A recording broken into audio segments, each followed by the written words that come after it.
मुझे नहीं पता था कि क्या होती है। मैं नया-नया बीकानेर से गया, मेरे को 1-2 महीने हुए हैं।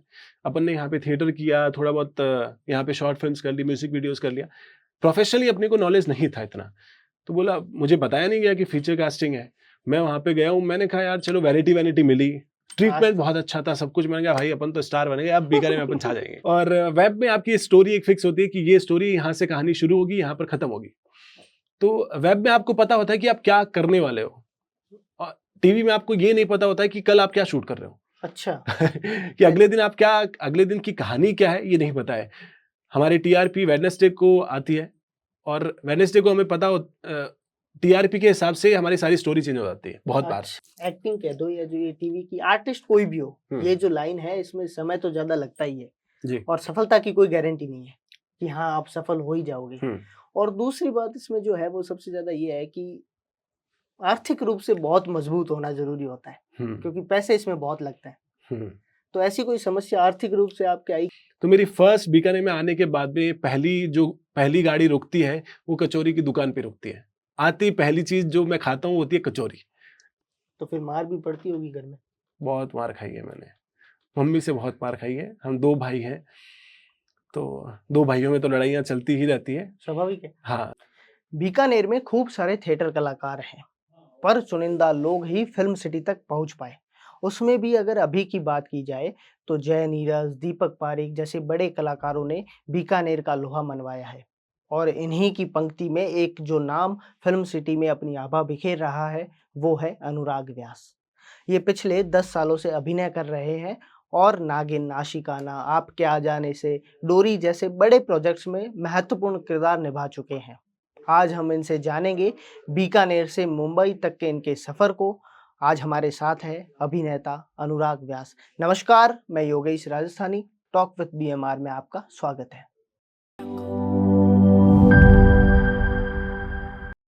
नमस्कार Anurag ji, talk with BMR में आपका स्वागत है। धन्यवाद।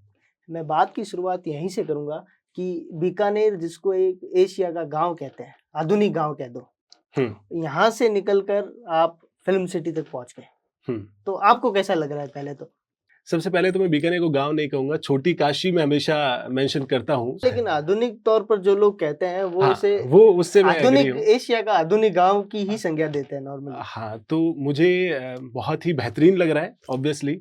जब मैं बीकानेर में आता हूँ और बीकानेर के लोग इतना प्यार देते हैं, तो वो मुझे बहुत बेहतरीन लगता है।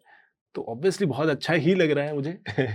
आपने एक दो कैरेक्टर जिसमें राजस्थानी टोन भी थी, जी। ऐसे भी किए, तो बीकानेर का होने का क्या फायदा मिला उसमें? बीकानेर होने का फ़ायदा मिला कि वो टोन ही मैं पकड़ पाया फ्रैंकली सबसे पहली चीज़ तो। सिर्फ़ मारवाड़ी कैरेक्टर ही नहीं, जब भी अभी मेरा जो लास्ट शो था, जो मैं डोरी कर रहा हूँ, तो उसमें बीकानेरी एक्सेंट मैंने डाला जो और वाह क्या हाल है। तो मैंने वो वाली स्टाइल थोड़ी-सी अपने कैरेक्टर में डाली।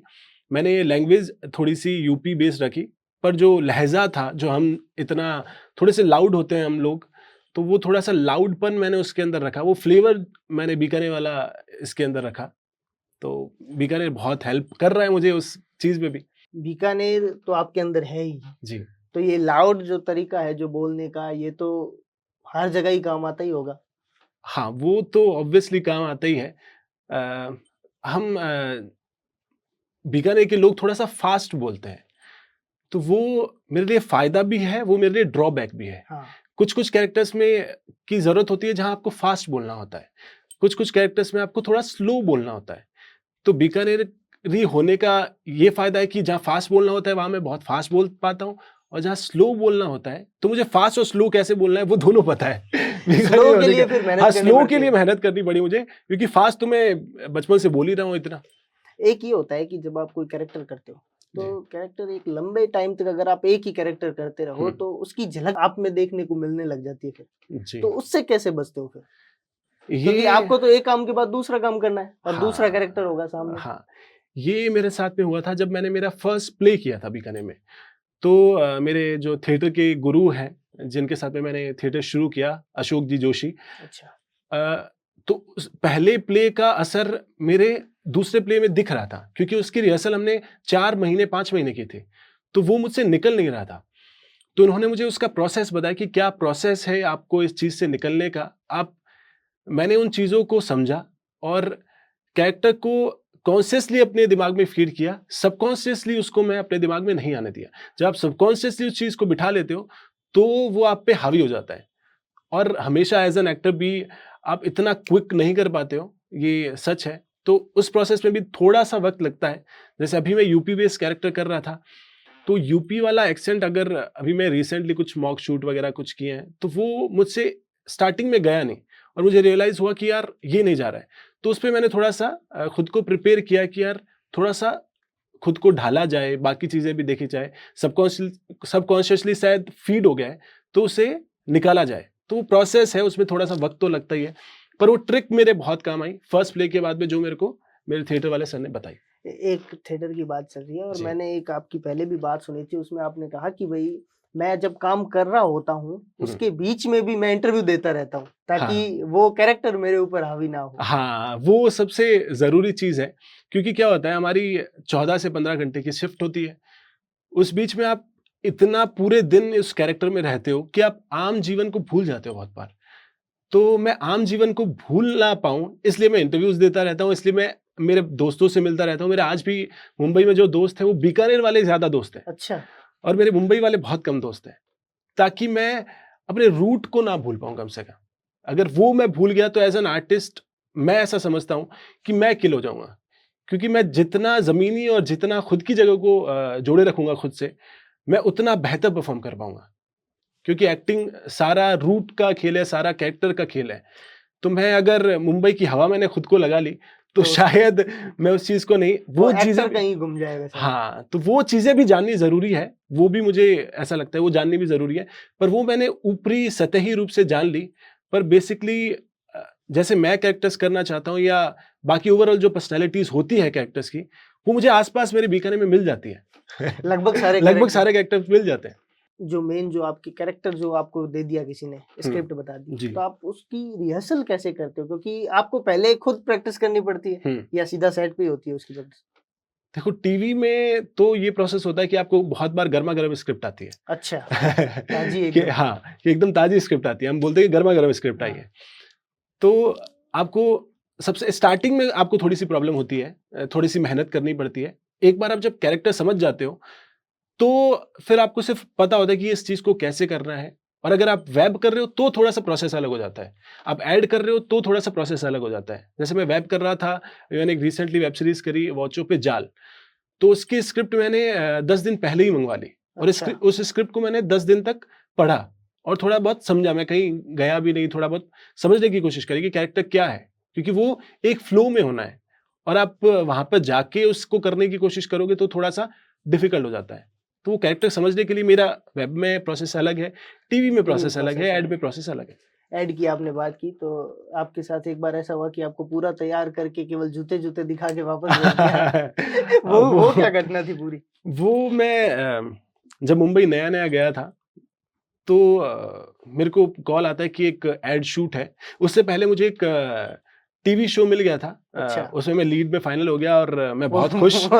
जिसकी वो मिठाइयाँ बाँट दी थी। हाँ, हाँ, मिठाइयाँ बाँट दी और वो कैंसल हो गया। फिर मैंने कहा चलो कोई बात नहीं। फिर एक ऐड के लिए कॉल आता है कि एक ऐड शूट है और मतलब आपकी एंट्री ऐसे हीरो जैसे हो रही है, आप काली गाड़ी से निकल रहे हो, आप थ्री पीस सूट पहना हुआ है, पीछे आपके बहुत सारे बॉडीगार्ड्स चल रहे हैं, कैमरा। मैंने कहा भाई अपन तो पहले ऐड में ही सुपरस्टार। सुपरस्टार। अब मुझे नहीं पता था कि एक टर्म होती है फीचर कास्टिंग। अच्छा, मुझे नहीं पता था कि क्या होती है। मैं नया-नया बीकानेर से गया, मेरे को 1-2 महीने हुए हैं। अपन ने यहाँ पे थिएटर किया, थोड़ा बहुत यहाँ पे शॉर्ट फ़िल्म्स कर ली, म्यूज़िक वीडियोज़ कर लिया। प्रोफ़ेशनली अपने को नॉलेज नहीं था इतना। तो बोला मुझे बताया नहीं गया कि फीचर कास्टिंग है। मैं वहाँ पे गया हूँ, मैंने कहा यार चलो वैनिटी-वैनिटी मिली। आज ट्रीटमेंट बहुत अच्छा था, सब कुछ। मैंने कहा भाई अपन तो स्टार बनेंगे, अब बीकानेर में अपन छा जाएँगे। इतना बहुत अपना है। अपना अपना काम हो गया। सुबह के मैं पहुँचा भी बहुत अर्ली मॉर्निंग। मुझे 6 बजे का कॉल टाइम था। मुझे 7 बजे का था, 6 बजे पहुँच गए थे हाँ, आप। 7 बजे का कॉल टाइम था मेरे पास में और मैं 6 बजे वहाँ पर पहुँच गया। तब तक लाइट वाला भी नहीं आया था। तो वो इतना अजीब-सा था। मैंने कहा यार, क्योंकि एक्साइटमेंट था, पहला शूट मुंबई का लाइफ़ का। और वो तो पहले धोखा और हो ही रखा था। हाँ, हाँ, पहले धोखा हो ही रखा था। तो मैं एक्साइटेड था। 10 बज गए, मैंने सोचा अब मेरा शूट लगेगा, अब मैं गाड़ी से उतरूँगा। मैंने सोचा फिर 12 बज गए, मैंने कहा अब मैं गाड़ी से निकलूँगा। 2 बज गए, लंच टाइम हो गया, बोले लंच के बाद है। मैंने कहा ठीक है। 4 बज गए, मैंने सोचा अब गाड़ी से निकलूँगा। 6 बज गए, मैंने कहा अब निकलूंगा। 8 बज गए, मैंने कहा अब निकलूंगा, वो निकल ही मैं वैनिटी में बैठा हूँ, अच्छा, अभी तक मैं सुबह निकला से? ही नहीं हूँ। हाँ, तो मैं सिर्फ लंच करने के लिए, ब्रेकफास्ट करने के लिए निकला हूँ, बाकी मैं निकला ही नहीं। और मेरा 9 बजे शॉट लगता है। मैं एक बड़े से मैं स्क्रिप्ट मांग रहा हूँ कि यार स्क्रिप्ट लाओ, क्या स्क्रिप्ट है, मैं इतना सीरियस लेवल पे। हाँ, मैं एक सोफे पे बैठा जाके, नीचे कुछ लोग ऐसे, कुछ सीन चल रहा है, शूट हो रहा है, और मैं वहां पर बैठे, एक स्क्रिप्ट हाथ में है, वो लेके बैठा हूँ। मैंने कहा चलो यार, कैमरा, क्या? इतना नॉलेज भी नहीं था कि कैमरा मेरे ऊपर है कि नहीं है। तो सामने लगे हुए हैं, ये दिख हमने रहा है, सोचा हाँ। कि भाई अपन सुपरस्टार हो रहे हैं, हमारा शूट हो रहा है, 3 पीस सूट पहने में बैठे हैं। तो वो शूट, पीछे कोई असिस्टेंट खड़ा था, एसोसिएट खड़ा था, वो भी बहुत अच्छी जगह पर, पोस्ट पर है अभी, वाईकॉम 18 में। अच्छा, तो मैंने उससे पूछा कि ये ऐड कब रिलीज होगा? बोले अभी बस थोड़े टाइम में होगा। मैंने कहा ये मेरा पहला शूट है मुंबई का। तो बोले क्या बात कर रहे हो? बोले ज्यादा इससे उम्मीदें मत रखना। मैंने कहा क्यों? बोले इसमें सिर्फ आपके जूते दिखने वाले हैं। मैंने कहा क्या बात कर रहे हो? मेरा सारा सुपरस्टार वाला जो इमेजिनेशन था वो सारा 1 पानी मिनट में में चला पानी गया। में चला गया। पर ठीक है, वो प्रोसेस अच्छा था। वो मुझे उस शूट के आज भी मुझे याद है, मुझे 6,000 रुपए मिले थे, अच्छा, जो मैंने मेरे घर पे भेजे कैश, और मंदिर में उनको रखवाया। तो पर ठीक है, वो प्रोसेस है, मैं उसको खराब नहीं मानूंगा। अगर वो घटना मेरे साथ नहीं होती तो शायद ये कहानी बताने के लिए मेरे पास, मैं आपके पास नहीं, नहीं, कहानी भी तो आपको नहीं होनी बता ज़रूरी है, बता कहानी पाता। भी तो ज़रूरी है हाँ, ना। कहानी जरूरी है। बात आपने कही कि आप वैनिटी में नॉर्मली नहीं बैठते। पहले हाँ, शूट में तो आप बैठे थे, हाँ, उसके बाद आपने बैठना बंद कर दिया, वो क्या कारण? हाँ। तो जब मेरे को पहला शूट मिला, देखो मैं थिएटर किया हुआ, यहाँ पे अपने शॉर्ट फिल्म्स कर ली, म्यूजिक वीडियोस कर लिए, हमने सिंगल कैमरा पे शूट किया हमेशा, अच्छा, एक कैमरा पे शूट किया। तो मुझे 3 कैमरा सेटअप क्या होता है वो मुझे नहीं पता था। तो मुझे क्लोज क्या होता है, मुझे वाइडर शॉट क्या होता है, मुझे ओएस क्या होता है, पहले शो में नहीं पता था। तो मुझे ऐसे बताया जाता था कि आपको यहाँ खड़ा होना है, ये आपका क्लोज है। अच्छा, तो वहाँ मुझे बहुत ऐसा लगा कि यार शायद अपन में कोई कमी है। मतलब शायद हमें और सीखने की ज़रूरत है टेक्निकली। हमें एक्टिंग आती है, पर एक्टिंग सिर्फ़ मतलब एक्टिंग करना ही नहीं है, टेक्निकल चीज़ें टेक्निक जानना भी है। लाइट कैसे लेनी है, कैमरा एंगल क्या है, लेंस कितना लगा हुआ है, ये सब आपको पता होना चाहिए एज़ एन एक्टर। तो ये समझने के लिए मैंने सेट पे मॉनिटर पे बैठना शुरू किया कि बाकी एक्टर कैसे कर रहे हैं, 3 कैमरा सेटअप कैसे होता है, लाइट कैसे ली जाती है। क्योंकि मैं अपना टाइम वेस्ट नहीं करना चाहता था वैनिटी में बैठकर या रूम में बैठकर, कि मैं वहाँ पर बैठ जाऊँ और मैं कुछ ना सीख पाऊँ। तो उस चीज़ ने मेरी बहुत हेल्प की ग्रो होने में एज़ एन आर्टिस्ट। अब मेरे सामने 5 कैमरा भी लग जाते हैं तो वो प्रॉब्लम नहीं है, क्योंकि मैंने वहाँ पर बैठकर मतलब समझ सीखा है, लिया कि समझा वो है कैसे कि चलता है। कैसे करना है। तो हाँ, यही था। वैनिटी में आप नहीं बैठते, आपने बाहर बैठना शुरू कर दिया। हाँ, आपने वो सीख लिया, तो टेक्निकल नॉलेज होना बहुत ज़्यादा ज़रूरी है एक्टर के लिए, या नहीं हो तो भी कोई बड़ी बात नहीं? नहीं, टेक्निकल नॉलेज होना चाहिए, क्योंकि वो जब आपको ये पता होगा कि लाइट कहाँ से लेनी है, उससे आपको आप सही दिख रहे हो या नहीं, वो आपको पता चलेगा। अच्छा, जब आपको लेंस कितना लगा हुआ है, आपको ये पता होना चाहिए, आपका क्लोज़ लगा हुआ है, तो आपको कितने एक्सप्रेशन देने हैं। जब वाइडर लगा हुआ है, तो आपको वो अपनी बॉडी लैंग्वेज यूज़ करनी है। तो इ इन सब चीज़ों से आप जब एक्टिंग कर रहे होते हो, तब आप उस हिसाब से कर रहे होते हो। मतलब आपको करनी हमेशा जैसे कर रहे हो, वैसे ही करनी चाहिए। पर आपको पता होता है कि मेरा क्लोज़ लगा है, तो मुझे कितना एक्सप्रेसिव होना है, कितना नहीं होना है, मुझे अपनी आँखें कितनी ब्लिंक करनी है, वो सब आपको पता लगने लगता है धीरे-धीरे विद प्रोसेस। मैं वापस शुरुआत पे आता हूँ। हाँ। बीकानेर में थिएटर की शुरुआत कैसे हुई? बीकानेर में मेरा फर्स्ट प्रोजेक्ट था आशियाँ, आशिया, हाँ, जो बीकानेर में थोड़ा पॉपुलर हुआ था। वहाँ से मैंने मेरी एक्टिंग की शुरुआत की। हिमांशु जी व्यास हैं, उनके साथ में मैंने शुरू किया था। तो वो प्रोजेक्ट मैंने किया। उसके बाद में मुझे ऐसा लगा कि यार मेरी हिंदी शायद इतनी शुद्ध नहीं है, अच्छा, तो मुझे थोड़ी-सी हिंदी पे काम करने की ज़रूरत है। तब हमारे थिएटर के बहुत अच्छे आर्टिस्ट हैं, राम साय जी हर्ष राम साई जी, हाँ, और शैलेंद्र जी, हुँ, शैलेंद्र सिंह जी। तो उनका कोई प्ले था, मैं वो देखने के लिए गया और मैं उसको देख के बहुत इम्प्रेस हो गया। मैंने कहा यार ये क्या कमाल कर रहे हैं यार। मैंने कहा ये करना है मुझे। तो ऐसे मैंने वहाँ थिएटर के लोगों से कॉन्टैक्ट किया कि मुझे भी थिएटर करना है, मुझे भी इसमें आना है। तो अशोक जी जोशी हैं, उनके साथ मैंने पहली बार प्ले किया। उसके बाद में मैंने सुदेश जी व्यास हैं, उनके साथ में प्ले किया, राम साई जी के साथ में भी प्ले किया। अच्छा, जिसको पहली बार करते देखा था हाँ, उसके साथ भी किया? हाँ, हाँ, उनके साथ में भी प्ले किया। बहुत सारे बीकानेर के बहुत सारे लोगों के साथ में मैंने प्लेस किया, आनंद वी आचार्य उनके साथ में भी मैंने अरे प्ले वाह! किया। वो मेरे लिए बहुत मतलब बड़ी बात है कि मैं उनके साथ में प्ले कर पाया। तो इन सब लोगों के साथ में प्ले किया और मैंने सबसे बहुत कुछ सीखा। यहाँ पे बहुत से आर्टिस्ट हैं जो जी। थिएटर कर रहे हैं और लंबे टाइम से कर रहे हैं, हुँ, लेकिन वो उस जगह नहीं जा पाए जहाँ आप पहुँच गए। हुँ। तो वहाँ कैसे गए आप यहाँ से? देखो, बीकानेर के लोग थिएटर वाले बहुत टैलेंटेड हैं। मतलब मैं आज भी ऐसा मानता हूँ कि मुझसे बहुत ज़्यादा टैलेंटेड लोग बीकानेर में भरे पड़े हैं। पर किसी की मजबूरी बोल दो, किसी के मतलब सर्कमस्टांसेस बोल दो, कुछ भी बोल दो, उस कारण वो नहीं जा पाते हैं। फाइनेंशियल इश्यूज़ बोल दो, कुछ भी बोल दो, उसके कारण वो नहीं जा पा रहे हैं। मैं जा पाया क्योंकि मेरी फैमिली का सपोर्ट बहुत था। फैमिली ने मेरा बहुत सपोर्ट किया, चाहे मेरा भाई हो, चाहे मेरी मम्मी हो, चाहे कोई भी हो। उन लोगों ने मेरा बहुत सपोर्ट किया और मैं खुद भी बहुत ज़िद्दी था। मैंने ये कहा भी यार, ज़रूरी है। हाँ, मुझे 9 टू 6 वाली जॉब नहीं करनी थी, तो मुझे कुछ हमेशा से कुछ अलग करना था और मुंबई जाने का मैंने फ्रैंकली कभी सोचा नहीं था। मुझे अच्छा, बीकानेर में कुछ सिनेमा करना था, कुछ फ़िल्में बनानी थी। मेरे थिएटर के कुछ दोस्त गए, तो मैंने कहा चलो हम भी ट्राई करके देख लेते हैं। तो ऐसे मुंबई जाना मेरा हुआ, मतलब कभी प्लान नहीं था कि मुंबई जाना है।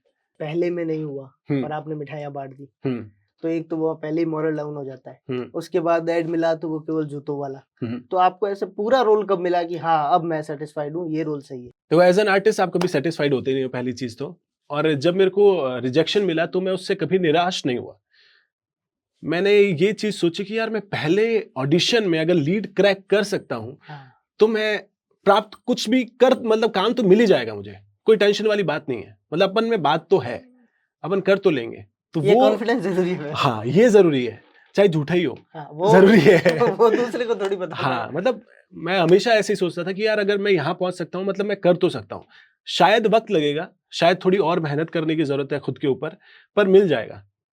तो मैं लगा रहा, ऑडिशन मैंने बहुत ऑडिशन दिए। वो जो मैंने ऑडिशन फर्स्ट में मैं सेलेक्ट हुआ, तो अब प्रोडक्शन हाउस वाले आपको ऐसे तो एंटर करवाते नहीं है फ्रेशर्स को बहुत हाँ, बार। तो कोविड से पहले वॉक इन ऑडिशंस होते थे मुंबई में। अभी तो सब कुछ ऑनलाइन है मोस्टली। तो वहाँ पर मैं हर प्रोडक्शन हाउस में जाके कहता था मैं एक शो में लीड में सेलेक्ट हो गया था और मैं कैंसल हो गया। तो वो थोड़ा-सा भाव दे देते वहाँ पर फ्रैंकली। हाँ, तो वो मेरा कम से कम ऑडिशन लेके रख लेते। अच्छा, सेल्फ ऑडिशन ऐसे कर के मैं हर प्रोडक्शन हाउस में पहुंचा, ताकि मेरा नाम गया वहां पर। तब लोगों को पता चला कि अनुराग व्यास करके भी कोई है। कोई है जो एक्टिंग करता हाँ, है। एक्टिंग करता है। हाँ, तो मैंने खुद को ऐसे पहुंचाया। तो यही था फर्स्ट काम। तो मुझे सबसे सेटिस्फेक्शन जिस कैरेक्टर में मिला वो था आशिकाना का श्याम।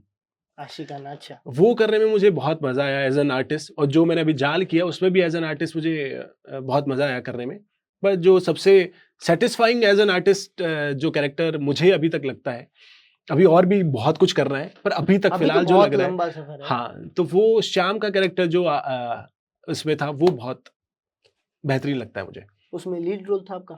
उसमें मैं नेगेटिव लीड था। हाँ, वो हाँ, मतलब सीरियल उसमें मैं किलर एक्चुअली वाला। कास्ट हुआ था 12 एपिसोड के लिए। अच्छा, और चैनल हॉटस्टार को मेरा काम बहुत पसंद आया, प्रोड्यूसर्स को मेरा काम बहुत पसंद आया, तो उन्होंने मुझे स्टोरी में नेगेटिव लीड में वो टर्न कर शायद दिया। स्क्रिप्ट चेंज करके स्क्रिप्ट चेंज आपको, करके हाँ, मेरे को नेगेटिव लीड मुझे बना दिया, जबकि 12 अच्छा, एपिसोड के बाद मुझे वो लोग मारने वाले थे। अच्छा, अच्छा, तो अच्छा। उनको इतना पसंद आया कि 3 सीज़न तक मैं था। उसके बाद आपने नागिन भी किया, उससे पहले कर लिया उससे था पहले नागिन? मैंने नागिन किया था, तो नागिन तो एक पहले से ही बहुत पॉपुलर शो बहुत था, पॉपुलर, हाँ। तो उसमें काम करके कैसा लगा आपको? उसमें बहुत मज़ा आया। वो एक्चुअली फर्स्ट कोविड के बाद में मिला था मुझे। हाँ, फर्स्ट कोविड के खत्म हुआ और वो मुझे नागिन मिला। उससे पहले मैं बीकानेर में ही था। तो मैंने मुंबई में मेरा जो घर था, उसे खाली करवा दिया। रेंट पे था वो, तो अच्छा, मैंने उसको खाली करवा दिया कि यार अभी तो कोविड आ गया है, कोविड 2 आ गया। महीने का रेंट जा रहा है, तो उसे खाली कर देते हैं। कोई, क्योंकि मेरा एग्रीमेंट भी पूरा हो गया था। वहाँ पर 11 महीने का, 12 महीने का एग्रीमेंट होता है। तो एग्रीमेंट भी पूरा हो गया था, मैंने घर खाली करवा दिया। और अब बीकानेर आ गए? हाँ, बीकानेर आ गया। अच्छा, और बीकानेर आने के बाद भी मैंने बहुत ऑडिशन दिए और मेरा नागिन में सिलेक्शन हो गया। सिलेक्शन तो हो गया, अब मैं वहाँ पर जाऊँ, उसके बाद मैं रहूँगा कहाँ? वहाँ कहाँ जाऊँ? सबसे बड़ी प्रॉब्लम ये थी। मेरे रिलेटिव्स कोई रहते हैं वहाँ पर, उनको फ़ोन किया, तो उनकी सोसाइटी में अलाउ नहीं। दोस्तों को फ़ोन किया, वहाँ पर कुछ अलाउ नहीं। मैं चला तो मैंने कहा भाई रोड पर रहना पड़े, मेरे को करना है शो, किसी भी हाल में, कुछ भी हो जाए। क्योंकि वो बहुत बड़ा शो था हाँ, पहले बहुत से ही। बड़ा शो था और मेरे को यही करना है, तो मुझे किसी भी हाल में करना है, कैसे भी करना पड़े। तो मैं एयरपोर्ट पहुँचने के बाद मैं जयपुर से फ्लाइट ली और एयरपोर्ट पे पहुँचा मुंबई में। वहाँ पर पहुँचने के बाद मैं 3 से 4 घंटे तो एयरपोर्ट पे घूम रहा था कि मैं जाऊँ कहाँ पर? यहाँ तो पहुँच गए। हाँ, मैंने कहा अब कहाँ जाऊँ मैं? समझ ही नहीं आ रहा। प्रोडक्शन से फ़ोन आ रहा है कि आपका लुक टेस्ट है, आपका आप आ जाओ एक बार। मैंने कहा मैं ये सामान कहाँ पर रखूँ इतना? तो ऐसे कर के बहुत सारे लोगों को फ़ोन किया, किसी होटल में पता किया, तो मैं 4-5 दिन होटल में रुका, फिर मैं किसी पीजी में रहा, कुछ-कुछ प्रोसेस ये हुआ क्योंकि अलाउ नहीं था वहाँ पे कोविड के सोसाइटी कारण। में, हाँ। हाँ। तो ये एक्सपीरियंस था, बाकी बालाजी के साथ काम करना ही अपने आप में बड़ी बात बहुत थी बड़ी मेरे लिए, बात है, हाँ। तो बहुत कमाल एक्सपीरियंस था। और वेब सीरीज़ में अब तो सारा जो जी। ऑडियंस भी है वो धीरे-धीरे सारी वेब सीरीज़ की ओर हुँ। जा रही है। तो वो एक्सपीरियंस कैसा रहा आपका? टीवी में और वेब सीरीज़ में क्या फ़र्क है? पहले तो ऐसे जानना चाहूँगा मैं आपसे। टीवी और वेब में फ़र्क स्टोरी वाइज़ रहता है बेसिकली। टीवी की स्टोरी आपकी टीआरपी के हिसाब से मोल्ड होती रहती है और वेब में आपकी स्टोरी एक फिक्स होती है कि ये स्टोरी यहाँ से कहानी शुरू होगी, यहाँ पर खत्म होगी। तो वेब में आपको पता होता है कि आप क्या करने वाले हो और टीवी में आपको ये नहीं पता होता है कि कल आप क्या शूट कर रहे हो। अच्छा। कि अगले दिन की कहानी क्या है, ये नहीं पता है। हमारी टीआरपी वेडनेसडे को आती है और वेडनेसडे को हमें पता हो टीआरपी के हिसाब से हमारी सारी स्टोरी चेंज हो जाती है बहुत बार। अच्छा, अच्छा, अच्छा। तो टीवी में ये नहीं पता है कि अगले दिन क्या किसका क्या होने वाला है। जैसा आप कह वेब रहे में थे आपको पता होता गरमा-गरम है। एकदम। गरमा-गरम स्क्रिप्ट आती है। गरमा-गरम से एक बात बताओ, हाँ। बीकानेर की कचौली को कितना मिस किया आपने? अरे बहुत, मेरी जो इंस्टाग्राम अगर कोई फॉलो करता होगा तो मेरी फर्स्ट बीकानेर में आने के बाद में पहली गाड़ी रुकती है, वो कचौरी की दुकान पे रुकती है। आते ही पहली चीज़ जो मैं खाता हूँ होती है कचौरी। मैं बहुत ज़्यादा जब मिस करता हूँ तो मुंबई में मैंने बहुत जगह ढूँढने की भी कोशिश करी कि यार बीकानेर के स्टाइल की कोई मिल जाए, पर बीकानेर का मुकाबला कोई कर नहीं सकता वो शायद। यहाँ के पानी हाँ, में भी वो अलग स्वाद नहीं होता कर है। सकता यार। तो फेवरेट कचौली कहाँ की है यहाँ पर? सारी आपके जगह हिसाब की से? सारी नहीं, वो जगह की। एक तो होता ही है कि भई मैं सबसे पहले यहाँ की खाना पसंद मुझे करता हूँ। जूनसा की कचौरी बहुत वो पसंद तो है है। ऑब्वियसली। मुझे जससर गेट पे जो समोसे मिलते हैं वो बहुत पसंद है। मुरलीधर में एक जगह पर समोसे मिलते हैं, मुझे दुकान एरिया का नाम नहीं पता है। वहाँ की कचौरी आचार्य जी की कचौरी आचार्य जी, है आचार्य शायद। जी। हाँ, हाँ, हाँ। उनकी कचौरी और समोसे बहुत पसंद है मुझे। तो लेकिन एक्टर को मेंटेन करने के लिए तो बहुत सी चीज़ें छोड़नी पड़ती है। हाँ, तो वो कैसा रहा आपको? छोड़ कैसे पाए? क्योंकि बीकानेर वाले तो खाने बीकानेर के आने के बाद मैं भूल जाता हूँ कि मैं एक्टर हूँ, सबसे अच्छा। पहली चीज़ तो। घर पे आने के बाद ये भूल जाओ कि आप क्या करते हो। और बीकानेर में आता ही इसीलिए हूँ कि मैं कचौरी खा पाऊँ, मम्मी के हाथ का खाना खा पाऊँ। तो यहाँ पर आकर अगर मैंने इग्नोर कर दिया यार अरे मैं ये नहीं खाऊँगा, वो नहीं खाऊँगा, वो मैं बिल्कुल नहीं करता हूँ। बीकानेर में अब तो सेलिब्रिटी वाली फ़ील आती होगी। हाँ, बीकानेर में सेलिब्रिटी वाली फ़ील आती है पर मुझे सब अपने ही लगते हैं मतलब ठीक है वो बीकानेर लोगों का प्यार है, उसके लिए मैं बहुत धन्यवाद हूँ उनका। पर हाँ, ये घर है मतलब घर में आप कभी सेलिब्रिटी नहीं होते हो, आप उनके जैसे होते हो। उनको पता है कि नहीं हमारे बीच का ये है। हाँ, और वो ही मुझे हमेशा चाहिए। अब आगे का क्या प्लान है आपका? आप अपने आप को कहाँ देखते हो कि भई अब मुझे करना है? मैं हमेशा से कुछ नए कैरेक्टर्स करने की कोशिश करता हूँ। जैसे मैंने पिछले जो भी शो किए किसी में मैंने जो आशिकाना था, वो पूरा नेगेटिव कैरेक्टर था हुँ। और जो मैंने अभी शो किया, वो पूरा कॉमेडी था, अच्छा। ठीक है?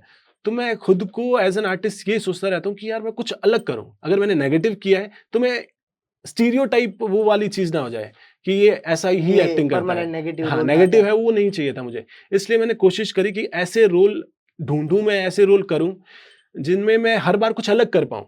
जिसमें ये ना लगे कि अच्छा इस जिसने श्याम का कैरेक्टर किया था वो राज का भी कर सकता है। जिसने इतना नेगेटिव किया वो इतनी कॉमिक भी कर कॉमिक सकता भी है। कर सकते हैं। तो वो मैं थोड़ी-सी कोशिश करता रहता हूँ और अभी तो मैं चाहता हूँ कि मैं वेब को और एक्सप्लोर करूँ। मैं थोड़ा फ़िल्म्स में और ट्राई करूँ और थोड़ी मेहनत की जाए खुद पे, खुद के क्राफ्ट पे और मेहनत की जाए। तो उसकी तरफ थोड़ा-सा और ध्यान केंद्रित कर रहा हूँ अभी थोड़ा-सा। नहीं, नहीं, ये तो ज़रूरी भी जी। है। एक हर एक्टर का होता है कि वो कैरेक्टर में खुद को ढालने के लिए अलग-अलग तरीके के काम करते हैं। हुँ, जैसे आपने भी कहा कि भई आप जब बनारस का वो रोल था तो आप बनारस रहे। हुँ। तो और किस रोल के लिए आपको ज़्यादा मेहनत करनी पड़ेगी यार इसमें इस आह, कैरेक्टर को पकड़ने के लिए मुझे इतनी मेहनत करनी पड़ेगी कम से कम? मेरे को श्याम का कैरेक्टर करने के लिए बहुत मेहनत करनी पड़ी।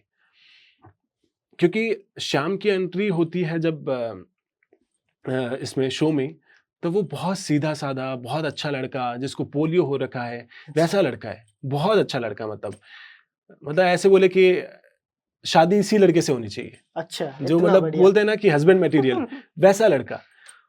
और जब अचानक से वो नेगेटिव की तरफ जाता है, और वो कभी नेगेटिव है, कभी पॉजिटिव है। स्प्लिट पर्सनैलिटी है बेसिकली। अच्छा। तो वो कभी 1 सेकंड के में अच्छा है, 1 सेकंड में बुरा है। तो उसमें मेरे को बहुत मेंटल प्रेशर बहुत रहता था। तो मैं सेट पर बेसिकली किसी से बात भी नहीं करता था बहुत बार, क्योंकि मेरे डायरेक्टर को पता होता था कि यार ये अपने ज़ोन में है, इसको रहने दो। मैंने एक बार पूछा भी मेरे डायरेक्टर से कि मतलब जो असिस्टेंट होते हैं उनसे कि यार सर मुझे कुछ बताते क्यों नहीं है? तो बोले सर बोले ये आता है, ये यूँ-यूँ करता है, कुछ अपनी गणित करता है और ये आके करके चला जाता है, इसको बताऊँ क्या मैं? ज़रूरत ही नहीं है, जो चाहिए वो ये कर रहा है। तो मैं उसमें मतलब एक्टिंग का गणित मैं थोड़ा-सा करता रहता था कि यार इसको मैं क्या करूँ? कैसे इसको रिदम में लेके आऊँ? क्योंकि सुदेश जी व्यास है, जिनके साथ में मैंने 4 कोट प्ले किया था। अच्छा। उन्होंने मुझे एक चीज़ सिखाई, वो होती है एक्टिंग में रिदम।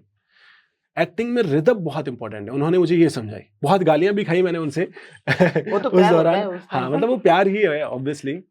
तो उन गालियों का ही असर है। उन्होंने रिदम सिखाई कि एक्टिंग में रिदम कितनी इंपॉर्टेंट है। उस रिदम को ही मैं आज भी मेंटेन करने की कोशिश करता हूँ। तो वो रिदम मैं थोड़ा-सा बनाने में मुश्किल हो रही थी, पर हाँ, हो गया और लोगों ने बहुत पसंद किया। नेगेटिव होने के बाद भी लोग इतना प्यार कर रहे थे, वो मेरे लिए सबसे बड़ी बात है। ये ज़रूरी है। हाँ, एक्टर को जब काम मिल जाता है कि भई हमें ये कैरेक्टर मिला है, हाँ। हमें इस पे काम करना है। हुँ, लेकिन वो उसी टाइम अपने हिसाब से उस कैरेक्टर को बनाना शुरू कर देता है। हुँ, तो आपने इस कैरेक्टर के लिए भी खुद को बनाना शुरू कर दिया था। हुँ। लेकिन वहाँ जाके फिर सब चीज़ें बदल गई, ऐसा मैंने सुना था। एक्चुअली जब मैं श्याम की प्रिपरेशन कर रहा था, तो उसका एक्चुअल में मेरे पैर का मेज़रमेंट हुआ था, डॉक्टर के पास मैं गया था, जहाँ पोलियो के मरीज़ होते हैं, उनके पैर बनते हैं, मैं वहाँ गया। वो सारा कुछ हुआ और डॉक्टर का भी मैंने बहुत दिमाग खाया 3-4 घंटे कि ये कैसे होते हैं, क्या डॉक्टर होता को भी है? पोलियो हुआ था। हाँ, डॉक्टर को भी पोलियो हो रखा था, तो मैंने उनको भी मतलब स्मार्टली थोड़ा मैंने कहा सर थोड़ा-सा आप मुझे बताएँगे इसके बारे में कि इमोशनली क्या फ़ील होता है पैर लगने के बाद, ताकि मैं थोड़ा-सा जान समझ पाऊँ। गया। तो ये प्रोसेस हुआ। मैंने रोड पर भी लोगों को बहुत ऑब्ज़र्व किया। कोई चाय वाला था तो उनको पोलियो हो रखा था। मैंने कहा सर आप थोड़ा-सा एक बार बता सकते हैं? मतलब नो ऑफेंस, पर खुद के लिए मैंने पूछा उनसे। पर मैं जब सेट पर गया, जो मैंने वॉक प्रिपेयर की थी, वो बहुत अलग थी अच्छा। और जो डायरेक्टर ने मुझे वॉक दी, वो बहुत अलग थी। तो वो एकदम स्विच हो गया कि मैं जो ये कर रहा था, वो कुछ और करना पड़ रहा है। पर एक्चुअली एक्टिंग डायरेक्टर का ही मीडियम है, तो डायरेक्टर जो बोलता है उसकी कमांड मैं हमेशा सुनता हूँ और उसके हिसाब से खुद को चेंज करने की कोशिश करता हूँ। क्योंकि वो जानता है कि स्क्रीन पर क्या अच्छा क्या लगेगा अच्छा और लगेगा? क्या दिख रहा है। क्योंकि जिसने कैरेक्टर बनाया है वो उसको हाँ, ज़्यादा वो समझ उसे पाता ज़्यादा है। बेहतर तरीके से समझता है। एक्टिंग कह दो या जो ये टीवी की आर्टिस्ट कोई भी हो, हुँ, ये जो लाइन है इसमें समय तो ज़्यादा लगता ही है जी। और सफलता की कोई गारंटी नहीं है कि हाँ, आप सफल हो ही जाओगे। हुँ, और दूसरी बात इसमें जो है वो सबसे ज़्यादा ये है कि आर्थिक रूप से बहुत मजबूत होना ज़रूरी होता है, हुँ, क्योंकि पैसे इसमें बहुत लगते हैं। हुँ। तो ऐसी कोई समस्या आर्थिक रूप से आपके आई? जब मैंने एक्टिंग शुरू की, तब मुझे पता था कि इसमें अप डाउन तो रहेंगे ही रहेंगे। चाहे बड़ा से बड़ा आर्टिस्ट रहा हो, उनके भी बहुत डाउनफॉल आए हैं। उन्होंने भी बहुत स्टेबल लाइफ़ जी है। तो मुझे ये इस चीज़ से मैं सबसे पहले श्योर था कि ये सब तो होने ही वाला है। इसके लिए मैं मेंटली बहुत प्रिपेयर था। और जब मैं मुंबई गया, तब घरवालों का सपोर्ट था, मेरी मम्मी का बहुत सपोर्ट था। मैंने 4-5 महीने घर से पैसे मँगवाए। मुंबई जैसे शहर में मैंने 10,000 में सर्वाइव किया है। वहाँ के लिए तो हाँ, 10,000 वहाँ बहुत के लिए नाम मात्र है। हम 7-8 दोस्त थे, वो एक चॉल में रहते थे एक साथ में। ₹2,500 उसका किराया होता था, मतलब एक बंदे के लिए ₹2,500 आते अच्छा। थे। उस 2,500 में मतलब उसके बाद में बिजली का बिल होता था, और इसके बाद में खाना होता था। जब यहाँ से गया था तब कुछ चाय के अलावा कुछ बनाना आता नहीं था। खाना बाहर खाते थे, ₹50 की थाली पास में मिलती थी, वहाँ खाना खाते थे। उस समय कुछ सोचा नहीं था कि स्किन केयर करना है, डाइट पूरी करनी है, ये कुछ पता नहीं था कि काम करना है। और मैं एक डायरी रखा करता था अपने पास में, जिसमें मैं सारे प्रोडक्शन हाउस के नाम लिख के, उनकी लोकेशन लिख के रखता था। 10,000 में कैसे मैनेज करना है ये बता रहा हूँ। अच्छा। वो सब कुछ डायरी में लिख के रखता था। अब इस पॉइंट पर जाने के लिए ऑटो के ₹50 लगेंगे। अब यहाँ से 500 मीटर पर दूसरा कौन-सा प्रोडक्शन हाउस है, यहाँ से 500 मीटर पर दूसरा कौन-सा प्रोडक्शन हाउस है, वो पूरा रोड मैप तैयार करके मैं एक जगह जाता था। फिर बाकी के आस-पास वाले जो प्रोडक्शन हाउस थे, वो मैं पैदल जाता था, ताकि मेरे अच्छा, पैसे बचें।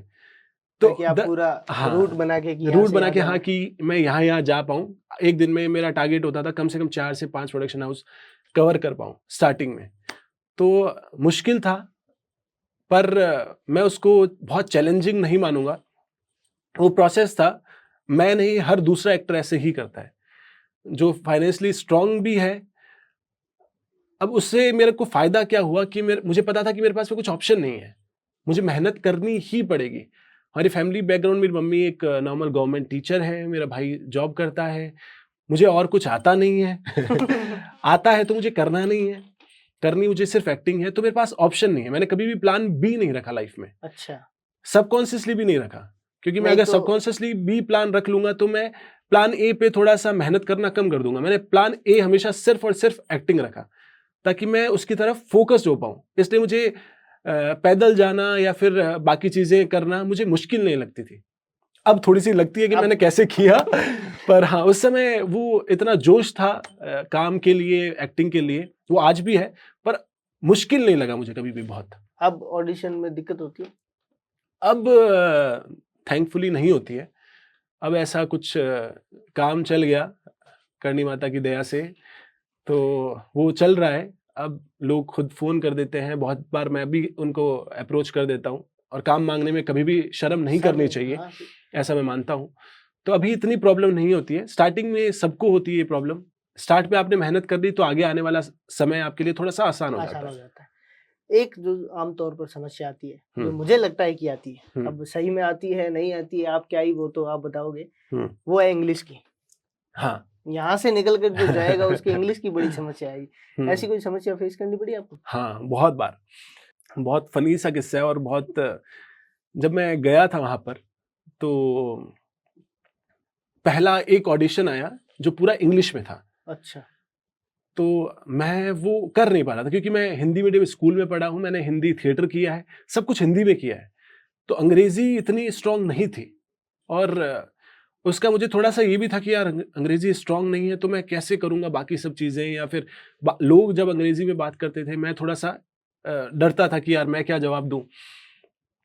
तो एक ऑडिशन आया, वो पूरा इंग्लिश में था, किसी वेब सीरीज़ के लिए, और मैं वो घर पे भी कर नहीं पा रहा था प्रिपेयर। पर मैं फिर भी वो देने के लिए गया। मैंने कहा मैं ये ऑडिशन देने के लिए जाऊँगा, ताकि मुझे गिल्ट फ़ील हो, मुझे ये महसूस हो कि मुझे नहीं आती है। हाँ, क्योंकि ये खुद को कभी-कभी खुद को दंड देना, खुद को वो करना ज़रूरी होता है। नहीं तो लोग खुद को तो सेफ ज़ोन में रखते हैं हाँ, कि सेफ हाँ, ज़ोन में, यार नहीं, ये दूँगा नहीं, नहीं, अगर मैं नहीं देता, तो मैं अंग्रेज़ी पे शायद मेहनत नहीं करता। वो ऑडिशन देने के बाद मुझे बहुत रिग्रेट हुआ कि मैं इस चीज़ में अच्छा नहीं हूँ। वो रिग्रेट की बात नहीं है, एक लैंग्वेज कोई रिग्रेट की चीज़ नहीं है, पर एज़ एन एक्टर आपको ये आना चाहिए। तो उसके बाद में मैंने बहुत सारा सिनेमा देखा, बहुत सारी किताबें पढ़ी अंग्रेज़ी में, ऐसे लोगों से बातें की जो अंग्रेज़ी जानते हैं, उससे मेरी अंग्रेज़ी बहुत इम्प्रूव हुई, और थैंकफुली अभी ठीक-ठाक है। पढ़ने का शौक रखते हैं आप? पढ़ने का और लिखने का बहुत शौक रखता हूँ। अच्छा, तो पढ़ने में क्या ज़्यादा पसंद करते हैं? या फ़ेवरेट राइटर जो आपने अभी इन दिनों क्या पढ़ रहे पढ़ने हैं? में अभी मैंने एक किताब पढ़ी थी, लिविंग विथ हिमालयाज़ योगी, ओहो! स्वामी अच्छा, रमा। हाँ, तो मुझे थोड़ी स्पिरिचुअल किताबें, थोड़ी साइकोलॉजी से जुड़ी किताबें, थोड़ी-सी लाइफ़ से रिलेटेड किताबें पढ़ने का बहुत शौक है। क्योंकि एज़ एन आर्टिस्ट मुझे ऐसा लगता है कि आपको अध्यात्म पढ़ना बहुत ज़रूरी है। आपको गीता पढ़नी बहुत ज़रूरी है, as an artist, as an actor. क्योंकि आपको एक्टिंग इटसेल्फ जीवन है, नया जीवन जीते हो आप एक हर बार। तो आपको जीवन को समझना बहुत ज़रूरी है, इसलिए आपको अध्यात्म पढ़ना बहुत ज़रूरी है, ऐसा मुझे लगा। इसलिए मैं अध्यात्म को थोड़ा ज़्यादा प्रायोरिटी देता हूँ, उसे समझने की कोशिश करता हूँ हमेशा से। और अपनी बात में शुरुआत में हो गया बीकानेर छोटी काशी है, तो हाँ, वो छोटी वो काशी गुण है, तो आ ही वो गुण गया। तो आ ही गया। हाँ, बचपन की कोई ऐसी घटना जो आप हमारे साथ साझा करना चाहें? बचपन की घटना तो बहुत सारी है, क्योंकि मैं बहुत ज़िद्दी और बहुत बदमाश हुआ करता था। जितना मुझे घरवाले बताते हैं और जितना मुझे खुद थोड़ा बहुत याद है, जो मेरे फादर ऑफिस जाया करते थे, तो मेरे को बेसिकली छुपा देते थे कि यार इसको नहीं दिखने चाहिए। अच्छा, इसको अगर दिख गए, मैं उस समय था 4-5 साल का, इसको अगर दिख गए तो ये आतंक मचा देगा घर में। तो वो जाते थे और मुझे छुपा देते, और मुझे बहुत बार पता लग जाता कि मुझे छुपाया गया है। तब उसके बाद में पूरे घर में जो आतंक मचता था। बचपन से एक्टिव थे मतलब आप? हाँ, बचपन से एक्टिव था, फुल ड्रामा, अच्छा, फुल ड्रामा। तो वो घटनाएँ बहुत यादगार है मेरे लिए। तो फिर मार भी पड़ती होगी घर में? बहुत मार खाई है मैंने, मम्मी से बहुत मार खाई है, हम 2 भाई हैं, तो 2 भाइयों में तो लड़ाइयाँ चलती ही रहती है। स्वाभाविक है। हाँ, तो वो मम्मी स्कूल जाती थी, मेरी मम्मी बेसिकली प्रोफ़ेशनली टीचर है, तो वो स्कूल जाती थी और हम किसी भी बात पे लड़ना शुरू कर देते थे। मेरे जूते क्यों पहने, मेरे कपड़े क्यों पहने, ये चीज़ क्यों करी, किसी भी टॉपिक पे लड़ना शुरू। और मम्मी के पास फ़ोन जाता था कि अन्नू बाबू आज फिर लड़ लिया है। ओह! क्योंकि गली तक और छत पे लड़ते थे। छत पे लड़ने के बाद गली तक मोहल्लों तक आवाज़ जाती थी, तो पता चल जाता था कि अन्नू बाबू लड़ रहे हैं, मतलब मेरे भाई। भाई हाँ। तो हम सब लड़ रहे हैं। उसके बाद में जब मम्मी घर आती थी, तो दोनों में से किसी एक को मार पड़ती थी। या तो मुझे पड़नी है या उसे पड़नी है। जिसको मार पड़ती थी वो मार खाता था और दूसरा वाला पढ़ने बैठ जाता। अच्छा, टारगेट वो ताकि समझा हुआ उसको था। उसको मारना पड़े। हाँ, हाँ। तो ज़्यादा नंबर किसका आता था? ज़्यादा नंबर दोनों का ऐसा कुछ इक्वल नहीं है, कोई मार दोनों को पड़नी है, जो हाथ में आया उसको पड़ेगी, जो पहले दिख गया। जो पहले दिख गया उसे पड़ेगी। एक बात और मैं आपसे यहाँ पूछना चाहूँगा हुँ, कि जैसे हमने पहले बात की कि इसमें सफलता की गारंटी नहीं है। हुँ। लेकिन आपके हिसाब से सफलता क्या है? आप कब मानोगे कि हाँ, मैं अब सफल हो गया इस काम में? एक्चुअली सफलता आपने एक सीढ़ी पार की तो आपकी दूसरी सीढ़ी चढ़ने की ख्वाहिश बन जाती है। सफलता मेरे हिसाब से वो नहीं है कि मैंने एक बहुत बड़ी गाड़ी ले ली, मैंने कोई बहुत बड़ा घर ले लिया। सफलता ये है कि मैं खुश कितना हूँ। हाँ, तो मेरे हिसाब से सफलता वो है कि मैं जो कुछ भी कर रहा हूँ उसमें खुश हूँ कि नहीं। तो खुश रहना, सेल्फ सैटिस्फैक्शन होना, अपने लोगों से कनेक्ट रहना, अपने लोगों के साथ में रहना, वो मेरे लिए खुशी है। वो सैटिस्फैक्शन है, वो सक्सेस है मेरे लिए। एक अंतिम प्रश्न मेरा आपसे जी। ये है कि जो लोग नए बीकानेर में जो आना चाहते हैं एक्टिंग में, हुँ। उनको आप क्या मैसेज देना चाहेंगे? उनको मैं एक ही बात कहना चाहूँगा, थोड़ा पहले क्राफ्ट पे काम किया जाए, थोड़ी मेहनत की जाए, थिएटर किया जाए, थोड़ा सिनेमा क्या है उसे समझा जाए, थोड़ा पढ़ा जाए और सीखा जाए बेसिकली। बिना सीखे आने पर थोड़ा हो सकता है आपका, पर मेहनत बहुत ज़्यादा हो जाएगी। जहाँ आपको 50% मेहनत करनी है, वहाँ आपको 200% करनी पड़ेगी।